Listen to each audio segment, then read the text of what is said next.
यंदा रब्बी पिकांसाठी वातावरण पोषक असल्यानं शेतकरी सुखावला.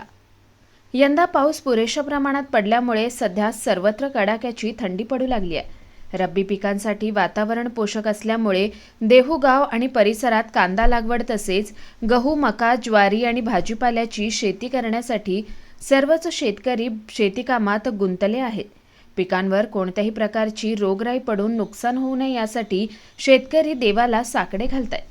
तसेच महायुती सरकारने शेतकऱ्यांच्या शेतीमालाला हमीभाव द्यावा अशी मागणी सर्वच शेतकरी करू लागलेत. जीवामृत ह्याचा स्प्रे घेतो आम्ही. त्याचा रिझल्ट असा की निमारकानी आणि कीड वगैरे लागत नाही. जीवामृताने वगैरे डाळीचं पीठ, गूळ, गोमूत्र आणि शेण हे एकत्र करून 20-25 दिवसानंतर आम्ही स्प्रे करतो. त्याचा स्प्रे याचा रिझल्ट छानच येतो. खतावरती हरभरा केलेला आहे, 4 एकरवरती ज्वारी आहेत, अर्धा एकरवरती गहू केलेला आहे. किती जोमात आहे, थंडी त्याला पोषक आहे.